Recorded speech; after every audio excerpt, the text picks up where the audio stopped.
केंद्र सरकार के द्वारा अधिवक्ता एक्ट में संशोधन हेतु अधिवक्ता बिल लाया गया है। इस बिल का संपूर्ण भारत में अधिवक्ताओं द्वारा विरोध किया जा रहा है। इसी के तत्वावधान में राजधानी लखनऊ में अधिवक्ताओं में परिवर्तन चौराहे से महात्मा गांधी प्रतिमा हजरतगंज तक नारे लगाते हुए पैदल मार्च किया। गौरतलब है कि लखनऊ प्रेस क्लब में प्रोग्रेसिव लॉयर्स एसोसिएशन गोष्ठी का आयोजन अधिवक्ता मधुलिका यादव पूर्व उपाध्यक्ष उत्तर प्रदेश बार काउंसिल के नेतृत्व में सैकड़ों वकीलों ने एकत्रित होकर एकजुटता के साथ अधिवक्ता संशोधन बिल का विरोध किया। कईयों वरिष्ठ अधिवक्ताओं ने बिल के विरोध में सरकार की मंशा से उपस्थित लोगों को अवगत कराया। आइए जानते हैं कि क्या कहा वरिष्ठ अधिवक्ताओं ने संशोधन बिल को लेकर। लखनऊ से आरएसएस टाइम्स की विशेष रिपोर्ट।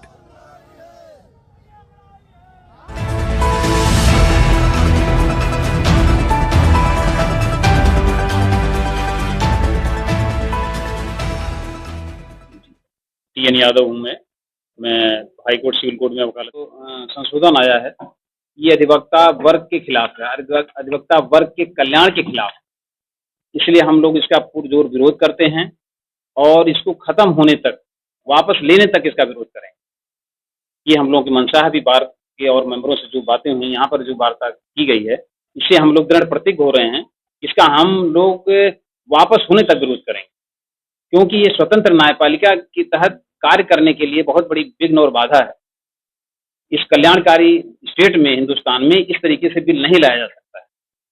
कल्याणकारी स्टेट है, अधिवक्ताओं या किसी ग्रुप का कल्याण होने के लिए कानून विधि व्यवस्था बनाई गई, इसलिए हम इसका विरोध करते हैं। ये पक्षपातपूर्ण है, तानाशाही का ये द्योतक है, इसलिए हम इसका विरोध करते हैं। कुछ बिंदुओं पर प्रकाश डालिए, किस तरह से बिंदु हम बताएंगे। देखिए, ऐसा है कि एडवोकेट एक्ट जो ये अमेंडमेंट बिल 2025 आया है, इसमें 28 फरवरी तक का समय दिया है कि हम लोग अपने सुझाव दे सकते हैं। अभी ये प्रपोज्ड है, खाली अभी कोई अमेंडमेंट हुआ नहीं। और उसमें जो मेन पॉइंट हैं, जिनमें हम लोग अपने आज सब लोगों के सिग्नेचर करा करके विरोध भेज रहे हैं, उनके बारे में आपको बता रहे हैं। वैसे ये 98 पेज का है, बहुत बड़ा लाए हैं, तो हम तो पूरे का पूरा चाहते हैं कि पूरा 98 के 98 पेज जो डिलीट कर दिया जाए। लेकिन अगर बिंदु की बात है तो सबसे पहला तो ये है कि इन्होंने ये कर दिया कि अभी किसी अधिवक्ता के खिलाफ जो है डिसिप्लिनरी प्रोसीडिंग्स चलेंगी, तो बार काउंसिल की डिसिप्लिनरी जो कमेटी है उसको 3 लाख तक का जुर्माना करने की जो है पावर होगी, जो कि बिल्कुल गलत है। इतनी बड़ी जुर्माना, पता चला फीस मिली हमें 5000, कमेटी हम पे डाल दे रही है 3 लाख, तो हम लोग कहाँ से भरेंगे? अपनी जमीन जायदाद बेच के देंगे। उसी के अंदर एक चीज और इन्होंने ऐड कर दी है कि अधिवक्ता के खिलाफ डिसिप्लिनरी प्रोसीडिंग चलाने का जो खर्चा बार काउंसिल का हुआ है, उस खर्चे को भी अधिवक्ता से वसूल किया जा सकता है जिसके खिलाफ डिसिप्लिनरी प्रोसीडिंग चली है। तो आप समझिए, तब तो बिल्कुल ही अधिवक्ता लुट जाएगा, क्योंकि एक अधिवक्ता के खिलाफ जब कार्रवाई होती है तो उसमें कम से कम 8-10 डेट लगती है, और एक डेट पे 2-2, 3-3 जो मेंबर रहते हैं सबको टीए दिया जाता है। अगर वो सारा जोड़ लिया जाएगा तो मैं समझती हूँ 50,000 1 लाख रुपए तक बैठेगा। तो इतना अधिवक्ता कहाँ से देगा? तो पहला इसका विरोध है। दूसरा ये ले आए कि साहब जो है, आप धरना नहीं दे सकते, प्रदर्शन नहीं कर सकते, अब्सेंट नहीं रह सकते, बायकट नहीं कर सकते। तो आप ये बताइए, जब संविधान में लिखा है अभिव्यक्ति की स्वतंत्रता, तो ये कैसे उसको रोक सकते हैं? और अगर जो है कोई भ्रष्ट जज आया हुआ है, तो आप बताइए कि हम कहाँ जाएं उसके खिलाफ आवाज उठाने के लिए? हम लोग कोई चिट्ठी पित्री लगते हैं तो उस पर कोई कार्रवाई करते हैं चीफ जस्टिस? कभी नहीं करते, और उल्टा उन्हीं जजेस को ही प्रोटेक्ट करते हैं। तो ये हमारा आखिरी हथियार है। इसी अधिकार को जब तक हम नहीं करते हैं, तब तक जो है मीडिया तक हम लोगों की तरफ नजर नहीं डालती है, कोई अधिकारी हमारी तरफ नजर नहीं डालते। तो ये हमारा मौलिक अधिकार है। अहिंसात्मक होना चाहिए आपका आंदोलन, आपका धरना, आपका प्रदर्शन, लेकिन इसका जो है अधिकार है, ये हमसे छीना नहीं जाना चाहिए। इसके साथ साथ जो और लाए हैं, ये फॉरेन फर्म्स को जो है ये परमिट कर रहे हैं, फॉरेन लॉयर्स को परमिट कर रहे हैं। इन्होंने ये कहा कि स्टेट बार काउंसिल का जो समय है, ये पहले था कि अधिकतम वैसे 5 साल का होता है, 6 महीने का एक्सटेंड किया जा सकता था पुराने में, अब उसको बढ़ा करके कर रहे हैं कि 18 महीने तक का किया जा सकता है।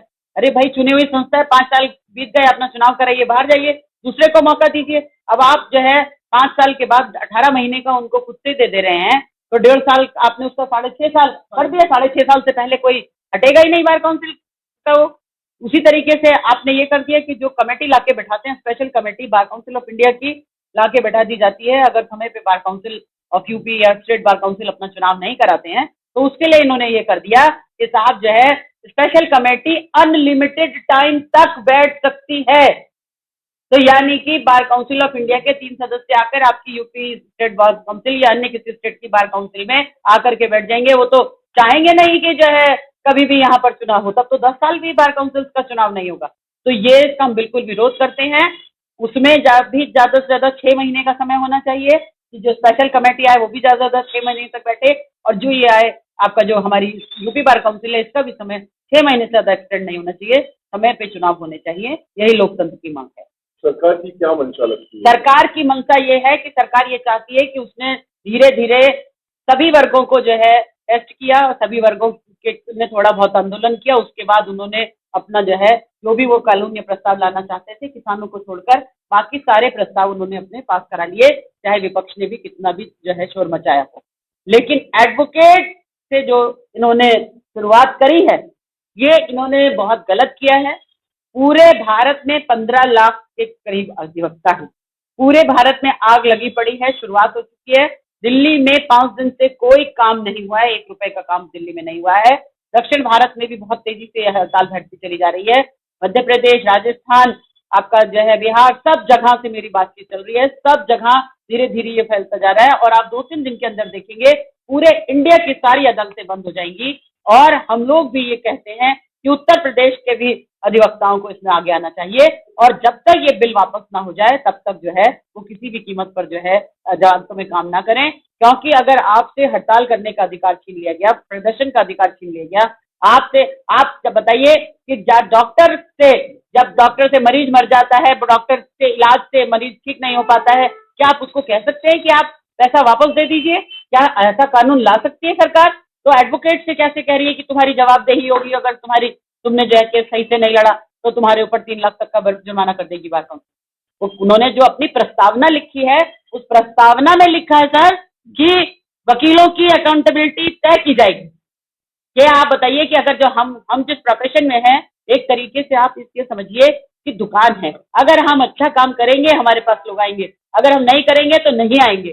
तो हर अधिवक्ता पूरा जी जान लगाता है अपने मुवक्किल को जो है विजय दिलाने के लिए, न्याय दिलाने के लिए। लेकिन अगर मान लीजिए किसी का केस कमजोर है या कोई और रीजन है या कोई जज भ्रष्ट है या कोई कुछ भी और चीज हो गई है, तो उसकी वजह से अगर वो किसी कारण पर केस चूज कर जाता है तो वो हमको बार काउंसिल ऑफ यूपी दौड़ाएगा, वो हमको जो है कंज्यूमर फोरम दौड़ाएगा और उसमें प्रस्तावना में लिख देंगे कि आपकी अकाउंटेबिलिटी होनी चाहिए। तो ये जो 2 पक्ष होंगे तो एक पक्ष तो हारेगा ही। ये कैसे आप अकाउंटेबिलिटी तय कर सकते हैं? संशोधन बिल जो है एक्ट में कन्वर्ट होता है, लागू होता है, तो आप लोगों की अगली पहल क्या होगी? तो देखिए हमने आपसे कहा पहले ही पर हम आपको बता रहे हैं, विरोध तो मरते दम तक करेंगे, जब तक हो सकेगा तब तक करेंगे। बस इस बिल के माध्यम से आज के इसके माध्यम से अधिवक्ताओं को जागरूक करने के लिए ये कार्यक्रम किया गया था कि उनको बताया जाए कि आखिर तुम्हारे साथ कितना बड़ा अहित हो रहा है। आप कृपा करके सभी लोग इसको पढ़िए और समझिए और अपने अपने स्तर से पुरजोर इसका विरोध करिए। और पत्रकार बंधुओं से, मीडिया से भी समर्थन मांग रहे हैं कि वो भी हमारी बात को ज्यादा से ज्यादा जो है कवर करे और इसको जो है जिससे कि केंद्र सरकार, राज्य सरकार, सब जगह ये बात पहुंचे और सब जगह से ये रिपोर्ट जाए कि इस बिल को जो है हर हालत में वापस लें, वरना पूरे देश में आग लग जाएगी। तो विरोध करने के लिए क्या आप लोग सड़कों पर भी उतरे हैं? हाँ, आज धरना प्रदर्शन किया पूरा, आज पूरा था। कितने परसेंट में लोग उतरे? क्या अधिवक्ता? अरे बहुत है, कम से कम समझिए कि हजारों एडवोकेट थे, एकजुट होकर के उतरी है, हजारों एडवोकेट। यहाँ जो ये चिंतन के लिए बुलाया गया है, ये केवल चुनिंदा लोगों को बुलाया गया है, छोटा कक्ष है और अभी तो हम लोग इसके लिए पहले लोगों को जागरूक कर रहे हैं, फिर इसी प्रकार का कार्यक्रम बड़े रूप में भी कराया। 25 तारीख को तय हुआ है, पूरे हाईकोर्ट भी होगा, वो पूरे प्रदेश का अधिवक्ता पूरी एकजुट होकर के इसका बहिष्कार करेगा। तो आज के आंदोलन का आप लोगों ने, जो आपका मंडल ने कोई निवेदन दिया है किसी अधिकार का? आज जो निवेदन दिया है वो लखनऊ बार के नेतृत्व में हुआ, उन लोगों ने दिया है। हम लोग अपना जो है 28 तारीख तक हमें जो भेजना है, हम सीधा केंद्र सरकार को सुझाव मांगे हैं, आपत्ति मांगी है, वो हम भेज रहे हैं। पहले डायरेक्ट हमारी अभी बातचीत केंद्र सरकार से, केंद्र सरकार जब उसमें संशोधन से आगे बढ़ती है, बिल को वो करती है, तब फिर आगे का देखा जाएगा। बिना हमारे सुझाव लिए वो उन्होंने सुझाव मांगा है तो 28 फरवरी तक का उन्होंने टाइम दिया, इसलिए पहले सुझाव देना। पहले हम बता रहे हैं कहाँ कहाँ गलत। Nitesh Kumar Yadav advocate central bar का सदस्य हूँ और मैं इस बिल का पुरजोर विरोध करता हूँ क्योंकि ये हमारे अधिकारों का हनन पूरी तरह कर रहा है, क्योंकि हमारे पर कोई अकाउंटेबिलिटी नहीं फिक्स कर सकती सरकार, क्योंकि ना तो हमको किसी प्रकार का तनख्वाह देती है, जो भी हमें मिलता है हमारे क्लाइंट से मिलता है और हम जो क्लाइंट हमारे पास आता है हम उसके प्रति पूरी तरह से अकाउंटेबिलिटी पहले से, इसलिए मेरा पूरी तरह से इसका विरोध है और जब तक ये वापस नहीं इतना करेंगे ड्राफ्ट तब तक हमारा विरोध रहेगा। एडवोकेट हूँ, सिविल कोर्ट में वकालत कर रहा हूँ यहाँ और पूरा पुरजोर जो है कार्यक्रम में पूरा सहयोग, पूरा आंदोलन में हमारा है और आगे रहेगा। मधुलिका यादव, पूर्व vice chairman UP bar council. हमारे चैनल के साथ जुड़ने के लिए सब्सक्राइब करें और बेल नोटिफिकेशन दबाना ना भूलें।